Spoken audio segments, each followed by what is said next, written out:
everybody. How are you? Thanks for coming. Thanks for having me. Good morning. Commissioner, Yeah, you made thanks it. for Your being boots here. made it, which are My awesome. boots made it, yeah. I'm a Rocking. huge fan of the fur boots up I here. had a little walk this morning, so I'll apologize for my footwear as well. I'm not regretting the choice at all. It's excellent. Well, thanks guys for having me. As mentioned, I'm Tony Romm, the senior tech reporter at Politico. This is Commissioner McSweeny, and we're here to discuss everything in tech policy in 20 minutes, which should be No problem. Yeah, no problem at all. And we will take audience questions, so please have them ready. But I just want to start right off the gate with the comments that we just heard from the Justice Department about the need for law enforcement to have greater access to encrypted communications. You've talked about this in the past. Give your reaction to this and generally where you think this debate should go. So I'll start with the usual caveat, which is that I'm a federal trade commissioner, but I'm speaking on behalf of myself and not on behalf of my colleagues or the Federal Trade Commission this morning. That's why I'm going to get to say provocative things on topics like encryption. We're cool with that. I would say absolutely we need to make sure that law enforcement has the right tools to undertake their important mission and to protect us from the bad guys. But as a person charged with thinking about consumer protection, I deeply worry about things like mandatory backdoors and exceptional access systems in consumer-facing products, because I think it has the consequence of potentially making consumer data less secure. And we've been having this debate for a long time in this country. We've had it in the crypto wars, for example. This is another round of this conversation. But one of the things that's changing is the amount of technology that we are connecting to in our personal lives and the amount of technology and communications and data that we're putting on those devices. So I think as we think about this wonderful wave of innovation and the Internet of Things that's sort of breaking over all of us as we wear wearables and connect our cars and connect our homes and connect everything onto smartphones, we need to be very mindful of consumer data security, and we should be very, very careful on anything that undermines that data security.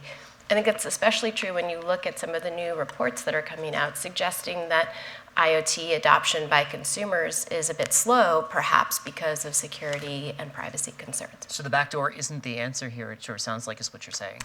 I'm saying I'm not burdened by having to look at intel information on a daily basis and looking at all the threats that are posed to us as we go about our daily lives. So I appreciate that there is a deep national security angle here.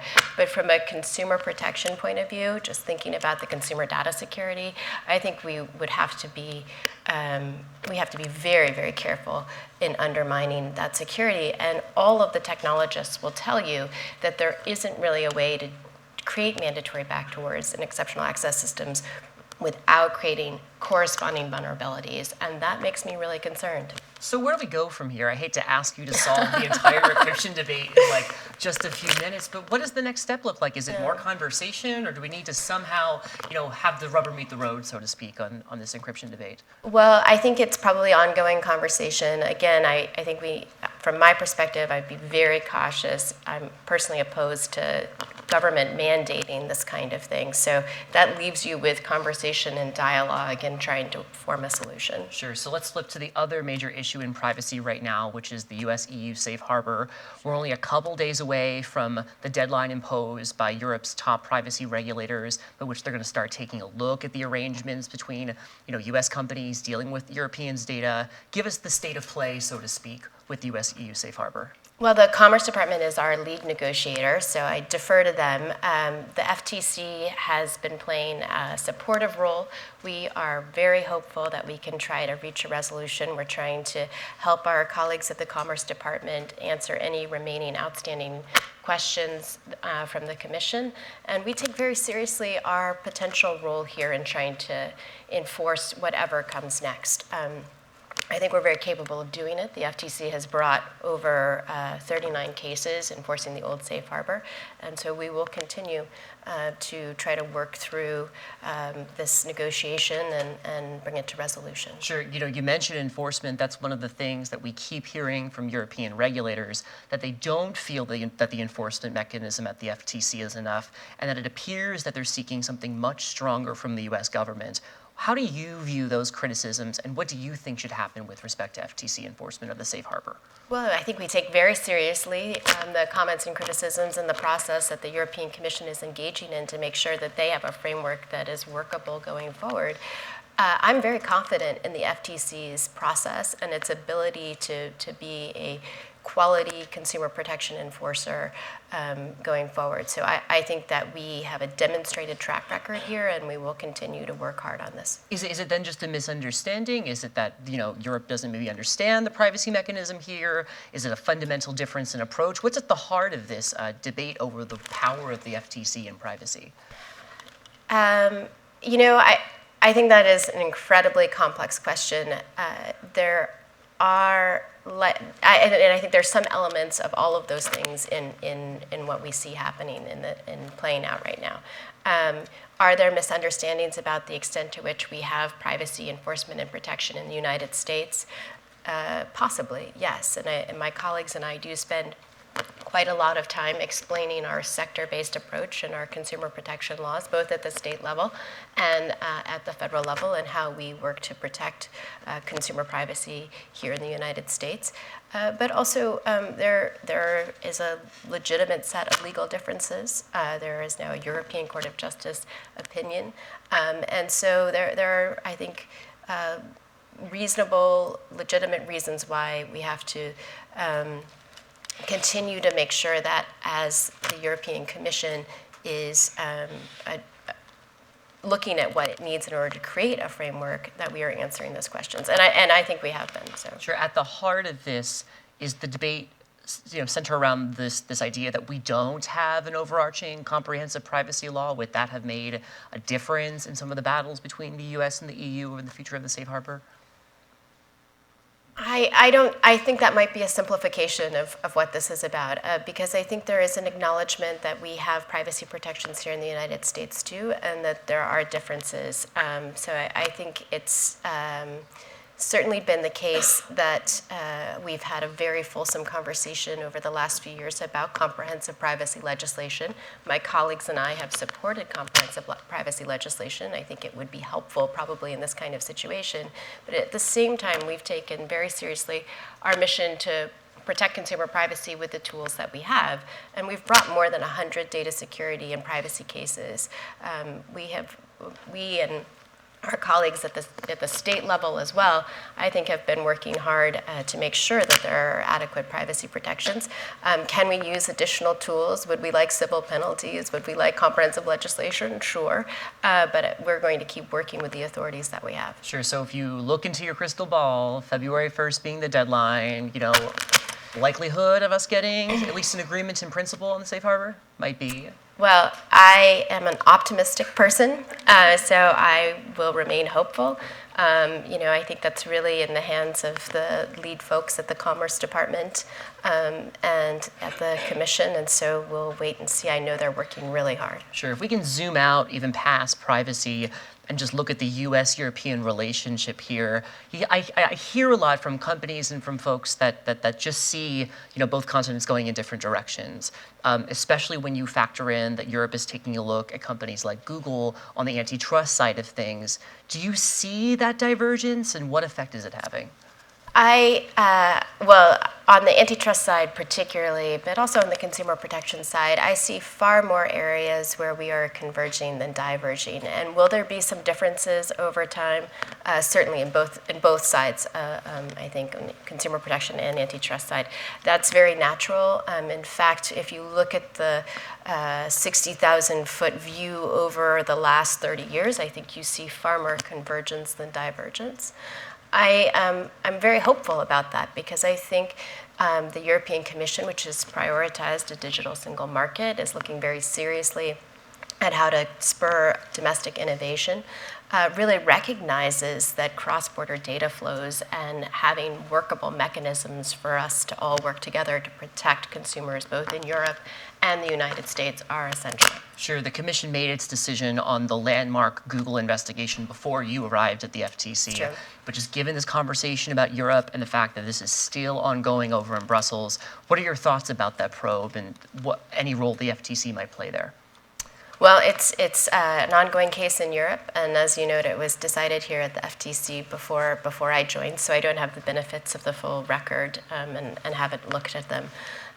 So it's hard for me to know, although I would say it would be an extremely unusual circumstance where the FTC, having taken a decision on a set of facts, would reopen them. That doesn't mean we can't look at new things, facts as they present themselves. Are you guys looking at new things? Anything? Well, Tony, I wouldn't comment, You said you even make if we provocative were. statements. You said you make provocative statements. Fair enough, fair enough. I've got a bunch more questions, but let me turn it over to the audience to see if you guys have any thoughts. Anybody? I mean, I can talk for days. Everybody, as y'all know, these two over here. Mike Nelson with Cloudflare, and I also teach at Georgetown. I was interested in your comments about how the U.S. and the EU are or are not diverging. I'm much more concerned about how individual agencies within European governments are diverging. We can't seem to get a straight answer as to what European policy is in many of these countries because the regulator for privacy is saying more privacy, while law enforcement and intelligence is passing new laws, more surveillance, and actually taking away some of the fundamental privacy protections that have been there for years. This is particularly true in France.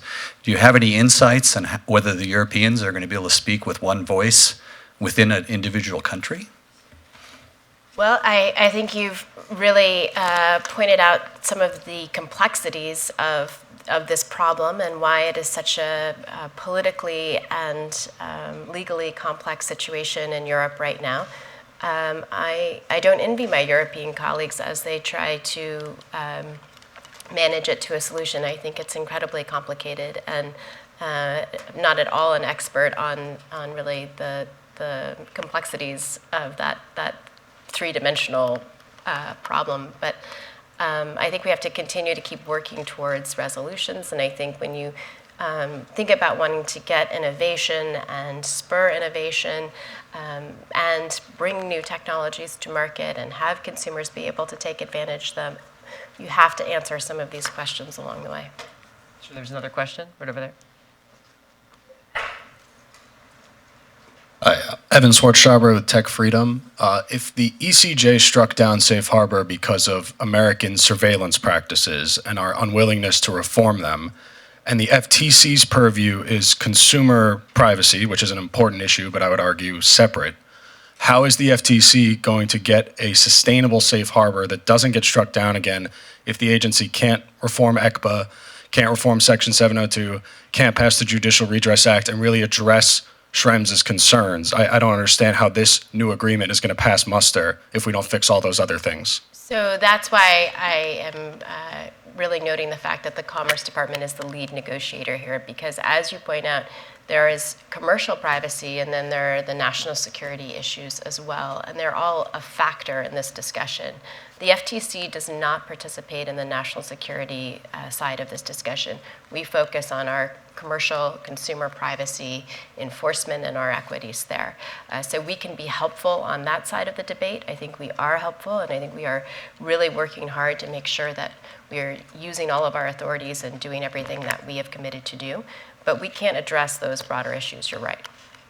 Does the issue, I mean, again, knowing that the Commerce Department leads this, but does Judicial Redress Act, is that the thing on which all of this hinges? I know for some of the other law enforcement agreements between the US and Europe, passage of redress, which is still making its way through Congress, has been the number one thing. How important is that even to the safe harbor conversation that's happening now?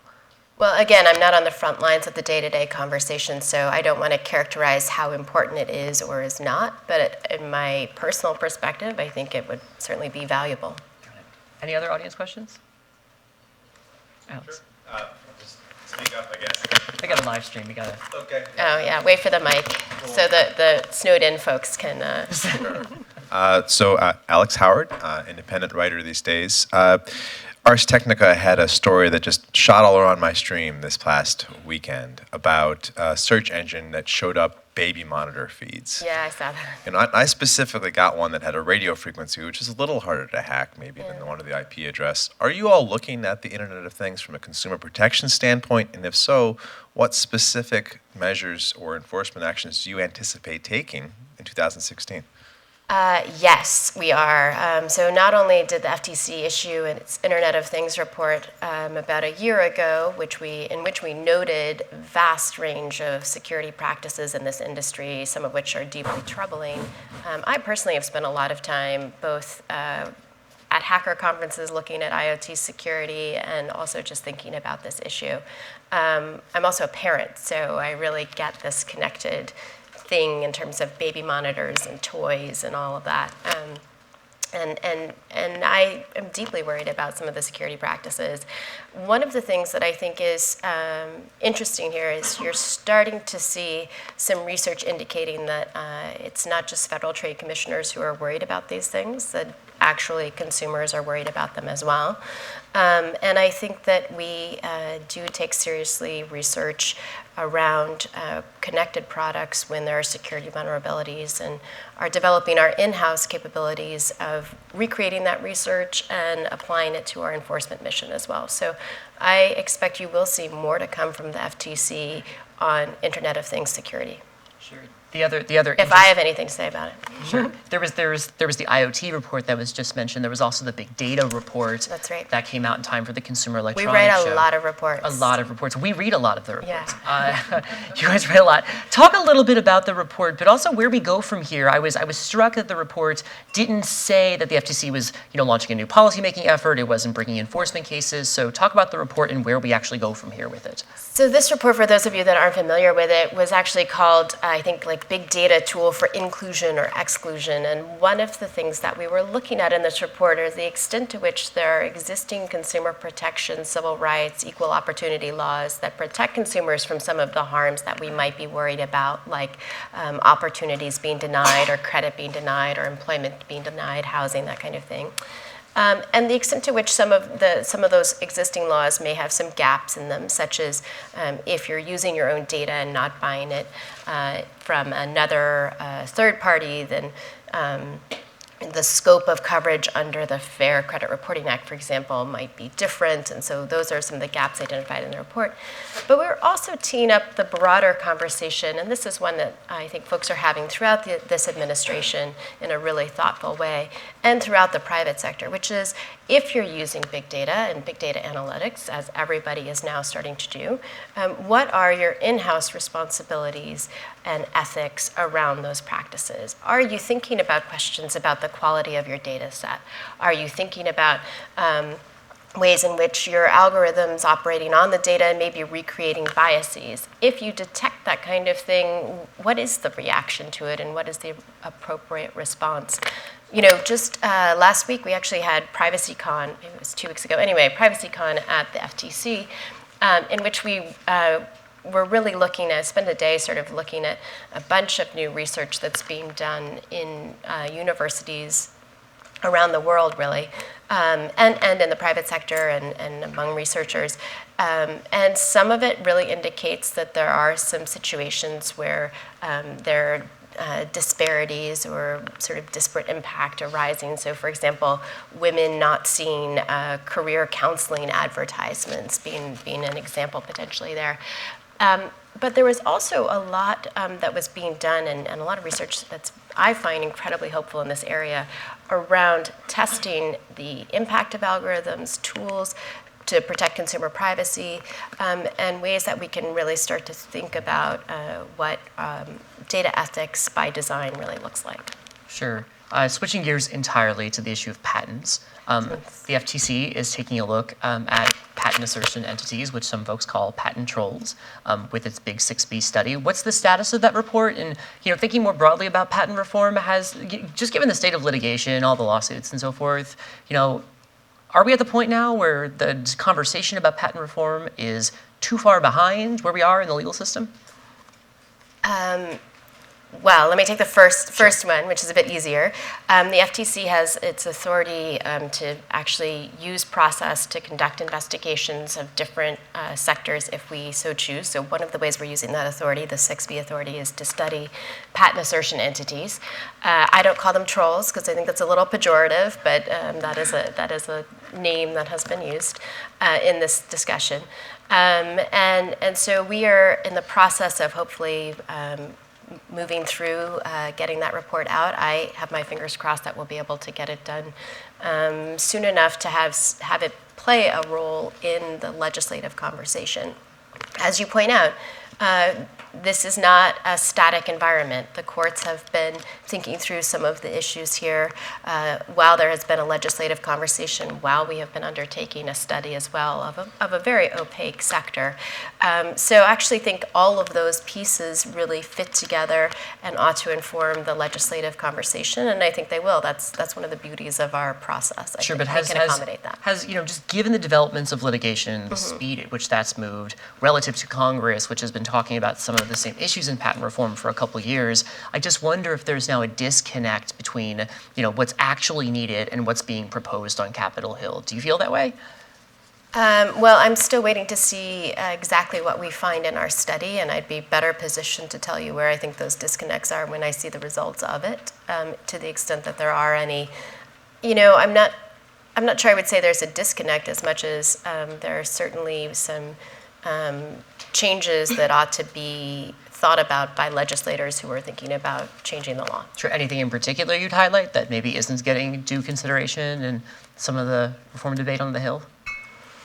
Well, one of the things that we think about at the FTC, of course, are deceptive demand letters. And we have been using our Consumer Protection Authority where we've found deceptive demand letters to bring actions. I remain very open to using our authority that way, but the fact is we haven't seen a lot of those coming to us. So one question I have right now is the extent to which that is a problem. And if it is, and you're experiencing it, I will put in a plug for coming to talk to us at the FTC about it. Sure. Just one last thing as we begin to wrap up here.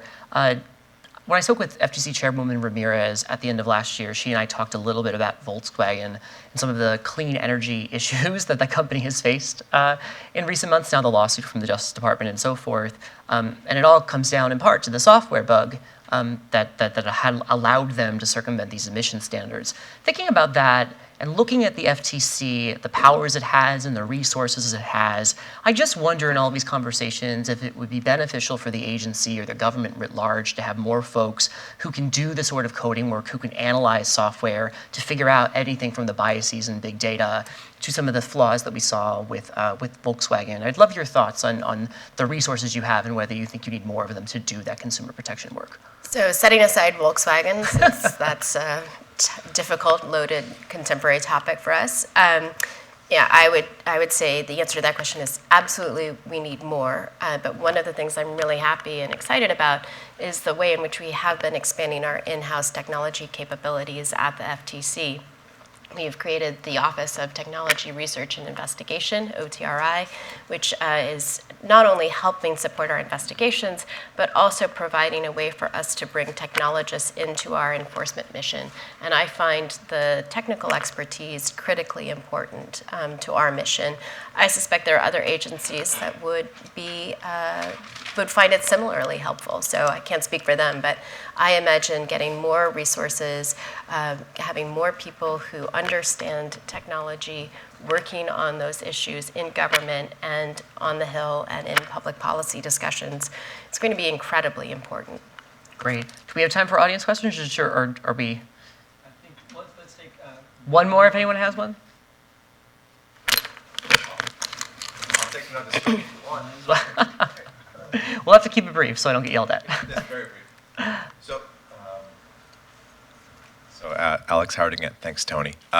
This is straightforward. Can't comment on VW specifically, but does the FTC view it as consumer-friendly to make our devices, our vehicles, our homes more open to us as consumers and citizens? Which is to say, should we be able to look at the source code behind the things we own to make sure there aren't backdoors or there aren't pieces of software which might be preventing an accurate emissions test? Should we have a right to examine that code? Is that more consumer-friendly?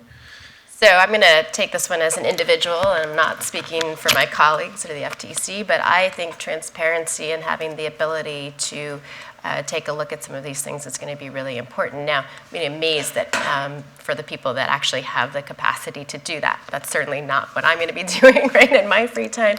But I really view I think this gets into something that I have spent a little bit of time thinking about, which is the very vital role of white hat security researchers in this environment.